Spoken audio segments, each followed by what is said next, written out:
Conversation wadahadal lesson 26 cashirka 26 ama cashirka 26 sending dirmo la diraayo package alaab sending dirmo la diraayo package alaab rooda waxay leedahay good morning subax wanaagsan good morning subax wanaagsan how may I help you sideen ku caawiyaa good morning subax wanaagsan how may I help you sideen ku caawiyaa Asha waxay leedahay I anigu would like waxaan jeclaan lahaa to send inaan diro this package alaabtan to Chicago gobolka Chicago inaan u diro ama magaalada Chicago meeshaan dadka qaarkood waxay dhahaan Chicago ay dhahaan Chicago maan waxaan leenahay Chicago ayaan leenahay so waxaan leenahay I would like waxaan jeclaan lahaa to send inaan diro this package alaabtan to Chicago gobolka Chicago okay Rhoda waxay leedahay how would you like sidee jeclaan lahayd how sidee would you adigu like jeclaan lahayd the package alaabta to be sent in loo diro how would you like the package to be sent sidee jeclaan lahayd alaabta in loo diro Asha waxay leedahay I anigu would like waxaan jeclaan lahaa to be sent in lagu diro by air hawada yacni diyaarad in la raacsiiyo train iyo bas iyo baabuur yar jiro laakiin waxay dhahday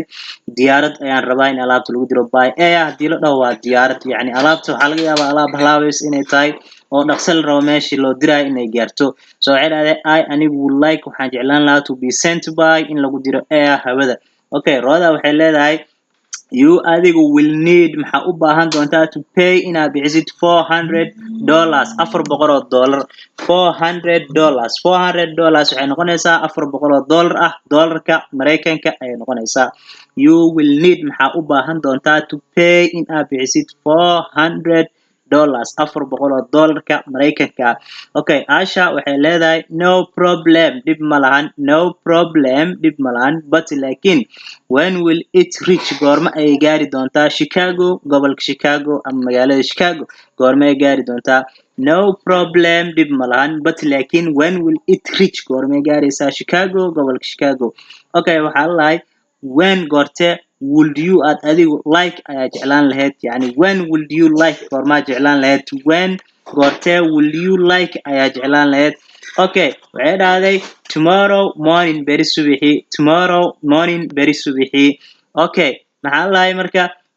okay waayahay please fadlan fill out buuxi this formkan buuxi okay waayahay please fadlan fill out buuxi this formkan yani marka alaab iyo waxa dirsanayso waxa laga yaabaa marka hore inta alaabtaadii waxa la dirin codsiga marka la aqbalo kadib form yar in lagu dhiibo aad buuxisid magacaaga iyo alaabta la diraa iyo meesha loo diri lahaa iyo goortii gaar leed iyo lacagtii qiimihii waxyaabahaas laga yaabaa inay ku qoran tahay